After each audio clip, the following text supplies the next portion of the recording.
Okay, last year our scoreboard started dying in the summertime, and I called the company to get a new controller, and they said that all parts were now out of production, had been out of production for over 2 years, so we couldn't get anything repaired.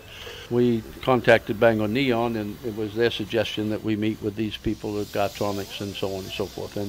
And knowing everything we know, I mean, they're the ones, this guy that's in here programming us right now for our computer was the one that did all the work at the University of Maine with their new scoreboard, and also at the Cross Center. And we finally settled on Daktronics scoreboard back in May. We talked to Daktronics. They came up and demonstrated a message board. Of course, the scoreboard's a scoreboard, so we needed to see the message board. And he drove one up here and turned it on, and we backed off about 400 feet to see what it looked like. And actually, it has all the colors. You know, it's an RGB board, which is like the old TV tubes that gives you all the colors in the spectrum. They gave us a discount on the board. Bangor Neon has done an excellent job of trying to get the price down. The Daktronics representative has been up here. We've sat with them 2 or 3 times. We will have the message board will be 12 feet by 7 feet, and it's going to be run. We have purchased a touchscreen laptop so that whatever goes on the message board, we can see it on the screen first and then just touch the screen, and it's going to shoot out there through fiber optics.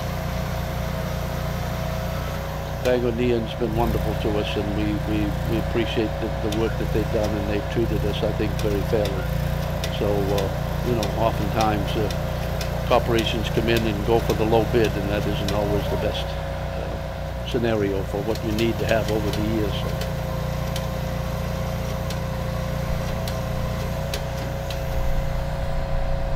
Well, this one will all be LED scoreboard. We'll be able to put the team names up there, probably somewhat abbreviated because we only have so many characters.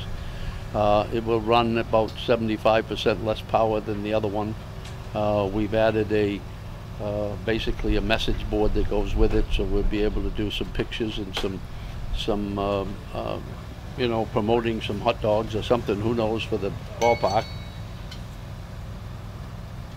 We were able to get some help from Steve. I emailed Steve. He came to see me in the office, and he was all for it because he thinks the ballpark looks fantastic, and as long as we keep it looking good, he's always willing to help us out. Did we need to go to them? No. Were they willing to be part of it? Yes. But so were a lot of other people. We're blessed to have a supporter. The Kings want this to be the best that there is for the kids in the city. As far as, you know, what they put forward and don't put forward is, we're very appreciative of that. And I hope people realize that it isn't about one family or one person giving money. It's about everybody in the community chipping in and making this be special for our kids and anybody that comes here.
interest for the fans. The parents will be able to see, hopefully, the picture of the kid at the plate, you know, with their name.